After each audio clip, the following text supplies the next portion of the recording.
ये आपको बराह रास्त दिखाते हैं। आम आदमी पे डाल रहे हो जितने आप अशराफिया पे हम सब पे डाल रहे हो, और ये सबसे बड़ा नाइंसाफ़ी है पाकिस्तान के अवाम के इसके साथ कि वो गरीब आदमी जो मजदूरी करता है, जो काम करता है, आप उनके कंधों पे उतना बोझ डाले जो वो बर्दाश्त कर सकते हैं और जिससे हमारा मईशत चल सकते हैं।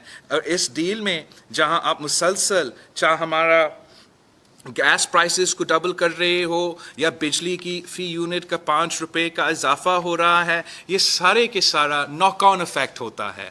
इससे पूरा पाकिस्तान की मईशत पे एक फ्रिक्शन और ड्रैग पैदा होता है जो हमें आगे मुआशी तरक्की करना नहीं देता। और इसलिए पाकिस्तान पीपल्स पार्टी ने हमेशा इस किस्म का कदम का मुखालफत किया है और आज भी कर रहा है। और आपने जो भी इंफॉर्मेशन आपके सामने है इस डील के हवाले से, पाकिस्तान का और IMF के दरमियान जो मुआहिदा हुआ है, वो डिटेल्स ना पाकिस्तान के पार्लियामान में पाकिस्तान के अवाम के नुमाइंदे के सामने रखे गए हैं, ना पाकिस्तान के अवाम के सामने रखे गए हैं। और जो भी इंफॉर्मेशन मेरे पास है, जो भी इंफॉर्मेशन आपके पास है, हमने अपने पार्लियामान के थ्रू अपने हुकूमत से नहीं लिया है। ये इंफॉर्मेशन IMF के अपने डॉक्यूमेंट से हमें हासिल हुआ है। और इसका हम सख्त मज़म्मत करते हैं कि अगर आप पहले से फैसले करते हो, पहले से आपको पता है कि आपने क्या रेट सेट करना है, क्या फाइनेंशियल पोजीशंस लेने हैं, तो बजट सेशन बुलाना और मनी बिल पास करना का फ़ायदा क्या है? पार्लियामान में बजट का प्रोसेस पार्लियामान का ही काम है। लेकिन अगर आपने ये सारे काम सिर्फ और सिर्फ बंद कमरा में बैठकर IMF के साथ करना है, तो पाकिस्तान का बजट भी वहां से ही पास कर ले। इसका जितना भी सख्त मुज़ाहमत हो सकता है वो कम है। आपने देखा कि जो ये कोशिश हो रहा है कि जो स्टेट बैंक का, रियासती बैंक का, पाकिस्तान के अवाम का बैंक को एक ऑर्डिनेंस के तहत उसका ओवरसाइट छीनना चाहते हैं। एक ऑर्डिनेंस के तहत वो स्टेट बैंक ऑफ पाकिस्तान को पाकिस्तान के आइन से बलतर करना चाहते हैं, पाकिस्तान के पार्लियामान को जवाबदेह नहीं रखना चाहते हैं। पाकिस्तान का पार्लियामान को भी जवाब नहीं देगा इस ऑर्डिनेंस के तहत, और पाकिस्तान की अदालत को जवाब नहीं देगा इस ऑर्डिनेंस के तहत। अगर जवाब देगा तो सिर्फ और सिर्फ IMF को जवाब देगा। ये पाकिस्तान की मुआशी खुदमुख्तारी को, पाकिस्तान की इकोनॉमिक सॉवरेनिटी पे तारीखी हमला है। और मैं ये भी आपको बताऊं कि ये ऑर्डिनेंस आज तक पाकिस्तान के अवाम के सामने और पाकिस्तान के पार्लियामान के सामने नहीं लाया गया है। आज भी आपको नहीं पता कि जो कानून ऑर्डिनेंस के तहत इस वक्त मुल्क में चल रहा है वो आपके सामने नहीं लाया गया है। हम चाहते हैं कि हम ना सिर्फ पार्लियामान में चैलेंज करें, जरूर जब ये ले होगा ऑर्डिनेंस, नेशनल असेंबली में हो या सेनेट में हो, हम मुखालफत करेंगे। लेकिन जैसे ही मेरे सामने वो टेक्स्ट आता है, जैसे ही मैं अपने हाथ में वो कॉपी ले सकता है, मैं इसको जरूर पाकिस्तान की अदालत में भी चैलेंज करूंगा कि ये कैसे हो सकता है, ये कैसे ऑर्डिनेंस निकाला जाता है जो पाकिस्तान का अपना इदारा को, रियासत का स्टेट बैंक को, स्टेट बैंक पाकिस्तान का स्टेट बैंक को, वो पाकिस्तान का पार्लियामान से भी जवाबदेह नहीं होगा, वो पाकिस्तान का अदालत को भी जवाबदेह नहीं होगा। हम इस हमला को बर्दाश्त नहीं करेंगे। हम समझते हैं कि इसी हथकंडों की वजह से जो फैसला लिए जाते हैं पाकिस्तान की हुकूमती इदारों के तरफ से, रियासती इदारों के तरफ से भी, वो पाकिस्तान के अवाम के मुआशी मुफाद के मुखालिफ होते हैं, वो उनके मुफाद के फैसले नहीं होते हैं। यही वजह है कि आज पाकिस्तान का आम आदमी महंगाई में डूब रहा है, तारीखी गुर्बत और तारीखी बेरोजगारी का मुकाबला कर रहा है। इसलिए ये जो PT-IMF के दरमियान मुआहिदा किया गया है वो पाकिस्तान के मुफाद का नहीं, पाकिस्तान के अवाम का मुफाद का नहीं, वो PT-IMF का मुफाद में है। और हम पाकिस्तान पीपल्स पार्टी की सेंट्रल एग्जीक्यूटिव कमेटी इसका पूरी तरह से और कंप्लीटली रिजेक्ट भी करती है। और हम ऐलान करते हैं कि हम रमज़ान में भी PT-IMF के इस डील के खिलाफ मुहिम چلائیں گے. Agenda item number 2. ہمارا جو ایجنڈا آئٹم نمبر 2 تھا پاکستان پیپلز پارٹی کی سینٹرل ایگزیکٹو کمیٹی کے سامنے، وہ پاکستان کا حکومت وقت کا جو کانٹراڈکٹری اور کنفیوزنگ پوزیشن ہے ویزاوی کشمیر. ہم پہلے دن سے اس حکومت کی کنفیوزنگ اور کانٹراڈکٹری پالیسی کا مخالفت کرتے آ رہے ہیں. پاکستان پیپلز پارٹی اور کشمیر کے عوام کا جو رشتہ ہے وہ 3 نسلوں کا رشتہ ہے، اور شہید ذوالفقار علی بھٹو سے لے کے آج تک ہم نے کشمیر کے عوام کے کوز پہ کبھی کمپرومائز نہیں کیا ہے اور نہ ہی آج کریں گے.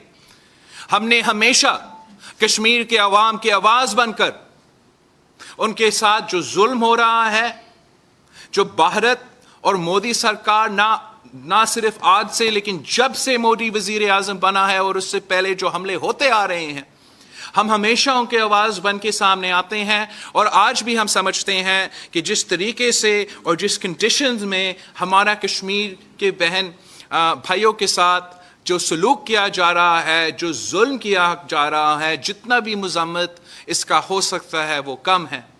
اور جہاں تک ریاست پاکستان کا ایٹیٹیوڈ رہا ہے، جہاں تک حکومت وقت کا ایٹیٹیوڈ رہا ہے، جہاں تک حکومت وقت کا فارن پالیسی کا اور کشمیر کا کنفیوزنگ اور کانٹراڈکٹری پوزیشنز رہا ہے، وہ ہم نہ صرف کنڈیم کرتے ہیں مگر ہم سمجھتے ہیں کہ اس انوائرمنٹ میں کسی بھی چیز کے لیے آپ کا ریاست کا حکومت کا کنفیوزنگ اور کانٹراڈکٹری پالیسی نہیں ہو سکتا ہے.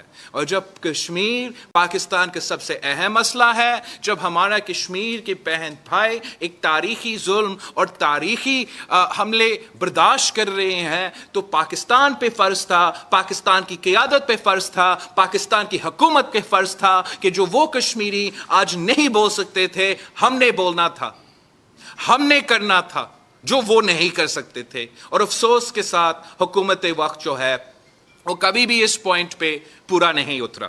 آپ شروع کریں وہ کہ پہلے دن سے کہ جب آپ سب کو پتا تھا، پورے ملک کو پتا تھا، پوری دنیا کو پتا تھا کہ بی جے پی کی منشور میں آکوپائڈ کشمیر کی اینیکسیشن کا پوائنٹ شامل تھا، ان کا منشور میں شامل تھا. جب منشور میں شامل تھا تو الیکشن کیمپین کے دوران وزیر اعظم پاکستان کہتا ہے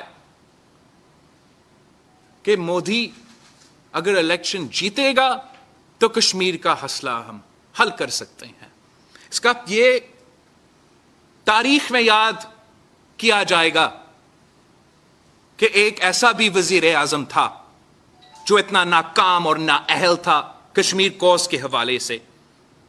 الیکشن کے بعد جب انڈین آکوپائڈ کشمیر پہ اگست 5 پہ تاریخی حملہ ہوا، ایک قسم کا اینیکسیشن ہوا، آئینی سٹیٹس تبدیل کیا گیا، میجورٹی کو مائنورٹی میں تبدیل کرنے کی سازش کی گئی، تو پاکستان کے نیشنل اسمبلی کے فلور پہ وزیر اعظم پاکستان کا جواب کیا تھا کہ میں کیا کروں؟ یہ بھی تاریخ میں یاد کیا جائے گا کہ اگست 5 کا وزیر اعظم پاکستان کا ریاکشن کیا تھا، میں کیا کروں. اور پہلے وہی مودی جس کے لیے خان صاحب کیمپین کر رہا تھا کہ وزیر اعظم بنے، اچانک وزیر اعظم بننے کے بعد خان صاحب کو یاد آیا، خیال آیا کہ مودی فیشسٹ ہے، مودی تو ہم نازیز کے ساتھ ملا دیتے ہیں اور یہ تو تاریخ میں سب سے برے ہیں.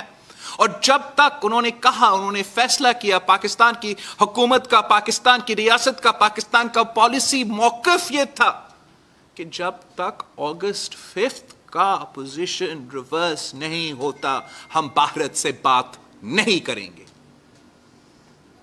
تو کنفیوزڈ اور کانٹراڈکٹری کے علاوہ کیا کہا جا سکتا ہے؟ کیا کہا جا سکتا ہے جب आपका स्टेटेड पोजीशन हो कि आप जब तक अगस्त 5 का पोजीशन रिवर्स नहीं होगा हम बात नहीं करेगा, और अचानक अब वजीर आजम समेत पूरा हुकूमत बात की बात कर रही हैं, भारत से बात करने की बात कर रहे हैं, भारत से बात भी नहीं भारत से ट्रेड करने की बात कर रहा है। I mean, इतना कंफ्यूज्ड और कॉन्ट्रडिक्टरी हुकूमत है कि वजीर आजम एज मिनिस्टर फॉर कॉमर्स कहता है कि हम भारत से ट्रेड करेंगे, फिर उसी हफ्ता में उसी वीक में वजीर आजम के हैसियत में बैठकर कहता है कि हम बात नहीं करेंगे। ये कॉन्ट्रडिक्शन और कंफ्यूजन जो फॉरेन पॉलिसी में है, ना कश्मीर पे ना किसी इश्यू पे कोई रियासत अफोर्ड कर सकता है। शहीद जुल्फिकार अली भुट्टो ने कहा था कि मैं अपना नींद में भी कश्मीर पे गलती नहीं कर सकता हूं, और खान तो गलती के अलावा कर नहीं सकता, वो कश्मीर पर गलती और गलती करता रहता है। और अब भी हम कंफ्यूज्ड है, अब भी कॉन्ट्रडिक्शन है, आज भी पार्लियामान को एतमाद में नहीं लिया जाता है कि आपका पॉलिसी क्या है। पार्लियामान को नहीं बताया जाता है कि हम बात कर रहे हैं या नहीं बात कर रहे हैं, हम ट्रेड कर रहे हैं या नहीं ट्रेड कर रहे हैं। वो इदारा जिसने फैसला करना है, वो अवाम का नुमाइंदे जिन्होंने ये फैसला लेना है, वो तो बेखबर रहते हैं। चाहे फॉरेन अफेयर्स की कमेटी हो नेशनल असेंबली और सेनेट में, चाहे पार्लियामान के पार्लियामानी नुमाइंदे हो, क्या पार्टीज हो, उनसे कोई सलाह मशवरा नहीं किया जाता। यहां तक कि यह बात भी तारीख में याद रखा जाएगा कि अगस्त 5 जैसे हमले के बाद खान साहब उस वक्त भी उनकी अना की वजह से, जाती मसले की वजह से, अपनी सियासत की वजह से पाकिस्तान की सियासी क़यादत के साथ बैठने को तैयार नहीं था कि कश्मीर पे हमें एक पेज पे होना चाहिए, कश्मीर के अवाम के लिए हमें एक पेज पे होने चाहिए, भारत को जवाब देने के लिए हमें एक पेज पे होने चाहिए। तो बहैसियत वज़ीर आज़म में अपोजिशन के साथ और पार्लियामान के नुमाइंदों के साथ बात करने को तैयार। इस किस्म का कदम भी नहीं लिया गया है वज़ीर आज़म साहब के हवाले से। कभी वो कहता है कि वो कश्मीर का सफीर बनेगा, तो कभी वो कुलभूषण यादव का वकील बनने में चक्कर में है। Pakistan and the people of Kashmir can not afford contradiction and confusion in its foreign policy. Pakistan and the people of Kashmir cannot afford an incompetent prime minister that cannot guard his own country's interests, that cannot guard the interests of the people of Kashmir, and cannot respond to the blatant physical aggression, propaganda की सूरत में aggression जो भारत की तरफ से मुसलसल पाकिस्तान के बारे में किया जाता है। और हम समझते हैं कि जब पाकिस्तान के पार्लियामान ये फैसले लेते हैं, जब पाकिस्तान के अवाम को ऑन बोर्ड लिया जाता है, जब एक लीडर लीड करता है, कंसेंसस बनाता है, तो पाकिस्तान के अवाम भारत से भी मुकाबला कर सकते हैं, दुनिया से भी हम मुकाबला कर सकते हैं, पूरा मुल्क कश्मीर के वकील और कश्मीर के सफीर बन सकते हैं। मगर मसला ये है कि एक कठपुतली नाअहल वजीर आजम ने जितना नुकसान पाकिस्तान की मईशत को पहुंचाया है, पाकिस्तान की तारीख में ये नहीं हुआ, और जितना नुकसान पाकिस्तान के ये नाअहल नालायक सिलेक्टेड वजीर आजम ने कश्मीर कॉज को पहुंचाया है, वो पाकिस्तान की तारीख में इतना नुकसान कश्मीर कॉज को नहीं हुआ है। और उसको दुरुस्त करने के लिए, सही सिमत पे जाने के लिए वो एक ही हल है, एक ही रास्ता है कि इस इमरान को हमें बिगाना पड़ेगा। Chairman People's party Bilawal Bhutto Zardari press conference